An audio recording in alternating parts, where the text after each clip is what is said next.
Mira esto, las 3 etapas de Castillo. ¿De qué me están hablando? ¿Cómo es que 3 etapas? Yo veo un presidente que está cumpliendo el año. Bueno, esto es parte de una idea, un concepto que hoy desarrolla el historiador Raúl Asensio, con quien vamos a conversar y a quien ya tenemos conectado. Hoy escribe una columna en El Comercio que se llama La tercera vida del presidente Castillo.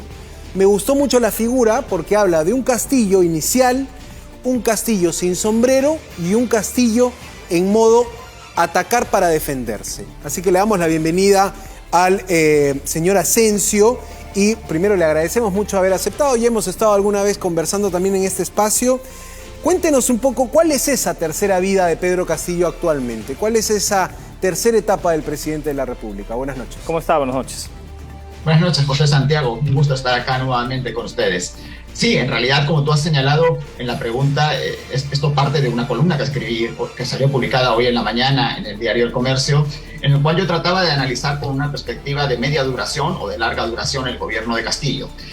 Tengo la sensación de que hubo una primera etapa hasta finales del año pasado en el cual Castillo fundamentalmente se retiró a un segundo plano y dejó hacer a sus aliados de izquierda, tanto de izquierda moderada como de la izquierda más radical.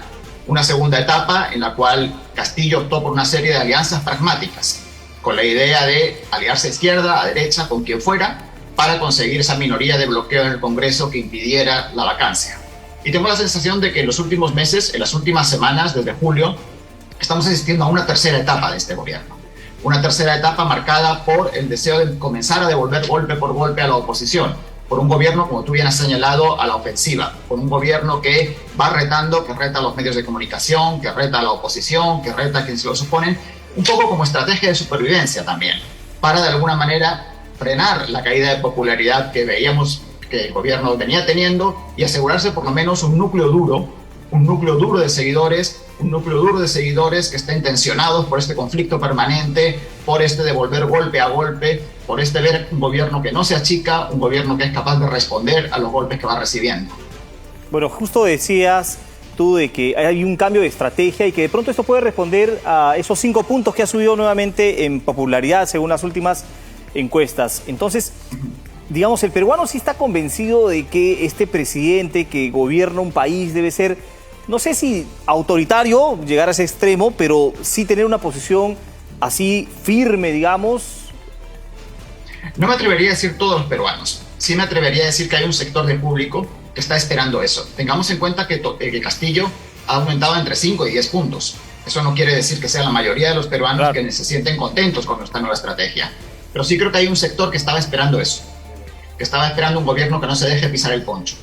Un gobierno que responda y un gobierno que esté a la altura de esta confrontación. Más allá de esos resultados, se siente representado este sector de alguna manera por esa confrontación en sí misma. Nuevamente, no quiero decir que esto sea mayoritario.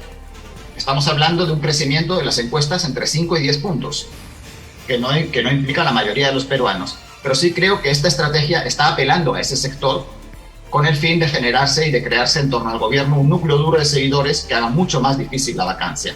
Que haga mucho más difícil la vacancia, no solamente por la vía del Congreso, donde ya sabemos que Castillo tiene una minoría de bloqueo que va a ser muy difícil una vacancia, sino también en la calle en cuanto a apoyo popular. Para esa minoría de bloqueo no necesitas tener la gran mayoría de ciudadanos, pero sí un núcleo duro suficiente. Los convencidos, una minoría de bloqueo. Los convencidos, efectivamente, los convencidos. Y una manera de conseguir esos convencidos es justamente manteniendo esta tensión, manteniendo este estilo confrontacional de gobierno, que creo que está funcionando en ese sentido, más allá de que nos guste o no nos guste. Claro, aquí por supuesto estamos tratando de analizar un poco cómo se mueve también la narrativa del gobierno. Hoy mostraba como ejemplo, Raúl, esta situación de que va el gobierno a inaugurar una planta de procesamiento de fibra de alpaca. Tú ves en las imágenes el pueblo feliz, sonriente, las mujeres contentas de tener por fin la máquina operando, y el premier recuerda estas palabras indio, cholo, estas frases ofensivas y dice, nos atacan así. Cambió el ánimo de toda la audiencia que estaba allí y la verdad es que pasó de ser un evento en positivo a ser un evento más bien donde decíamos, uy, ¿en qué momento, oye, uno se puede sentir hasta golpeado, dolido, digamos, por ese lustre que le sacan al racismo, ¿no? ¿Cómo lo ves tú? Sí, forma parte de esa estrategia. Bueno, creo que todos a estas alturas sabemos que el señor primer ministro no es una persona que se caracterice por la exactitud de sus declaraciones, vamos a decirlo de esa manera, pero es evidente que ahí está trabajando para su público, está haciendo ese discurso para tensionar, para cohesionar a ese núcleo de seguidores que conversábamos antes. Es un discurso muchas veces que no va tanto para el conjunto de la población, sino que está pensado para mantener este grupo de apoyo del núcleo duro. Creo que responde a esa estrategia. Y en realidad es algo que el primer ministro sabe hacer mucho mejor que Castillo. Y Raúl... Es algo que el primer ministro mira más. Claro, y Raúl, y justo en esta presentación que tiene el premier Santiago, dice en un momento, ustedes están invitados a Palacio de Gobierno a reunirse con el presidente. El presidente Castillo los está esperando allá. Venga, los vamos a recibir para escuchar cuáles son sus necesidades. Ahora, esto no es nuevo, ¿no es cierto? Porque hemos visto la semana pasada, la antepasada, de que Palacio de Gobierno abrió sus puertas para recibir justamente a gente que es afín finalmente a la idea, que digamos a la política que está siguiendo, si es que hay una política, el gobierno. Entonces, ¿está afianzando de esta manera también los nexos al traerlos a Palacio de Gobierno, mostrarse más empáticos con ellos? Sí, imagino que junto con el discurso, parte de esta estrategia consiste también en tender puentes con organizaciones sociales o con sectores sociales que potencialmente puedan añadirse a este bloque de gobierno, no quizás en posiciones de ministro o de viceministro, sino como apoyo. Creo que forma parte de esto, pero además tengamos en cuenta que este tipo de eventos que se realizan en el Congreso, que se realizan en el Palacio de Gobierno, no solo están pensados para las personas que van ahí directamente, están pensados sobre todo para salir por televisión. Claro, son parte de una performance. Sí, tal cual. Performance, teatro político, una escenografía, para que pueda tener una lectura. Se puede entender eso. Ahora, tú en la columna de hoy empiezas con una anécdota, ¿no? Conversando con un alcalde, preguntándole cuál es su principal objetivo y él te dice seguir siendo alcalde. ¿Pasa lo mismo con Pedro Castillo? Digamos, el presidente está dedicando quizá la mayoría de su tiempo a sobrevivir, porque por ahí me queda la sensación también de, ¿tendrán tiempo para gobernar? Digamos, ¿cuán difícil se puede hacer eso? Un ministro lo puso en esta frase, con una mano gobierno y con otra me defiendo. ¿A esta situación también se llega, Raúl? Sí, tal cual. O sea, yo tengo la sensación, y no solamente yo, es algo que muchos otros colegas han señalado en los últimos meses, de que las reglas, las normas escritas y no escritas de la política municipal, en la cual básicamente el alcalde se dedica a defenderse de las múltiples formas que tiene de perder el poder, ahora se han trasladado también a la política de escala nacional. Y como digo también en esa columna, esto no es paranoia en el sentido de que los últimos 5 años hemos tenido un congreso que ha sido disuelto y 2 presidentes que se han visto obligados a dejar el cargo antes de tiempo por diferentes circunstancias. Es decir, el hecho de que el actual gobernante y los actuales congresistas se sientan en su puesto amenazados no responde únicamente a la paranoia, responde a una experiencia anterior en la cual hemos entrado en una dinámica de inestabilidad en la cual disolver el Congreso o destituir presidentes es algo que es factible. De ahí que sea comprensible que las autoridades también se dediquen, como tú bien has señalado, Santiago, con una mano a gobernar, ojalá por lo menos con una mano, y con la otra mano a defenderse. Realmente es el tipo de dinámica política en el que hemos entrado en los últimos años. Pero esta dinámica política no creo que aguante tanto, llegue a durar 5 años, ¿tú crees, Raúl? ¿O hay un momento en el que esta fricción ya no aguanta más y explosiona, revienta, digamos, y se genera finalmente esto de lo que estabas hablando, la disolución o la vacancia? ¿Estamos por ese escenario, tú crees? ¿Estamos próximos a que ocurra eso? ¿Cómo lo ves? Mira, no lo sé. Creo que en el Perú es extremadamente arriesgado hacer pronósticos de medio o de largo plazo.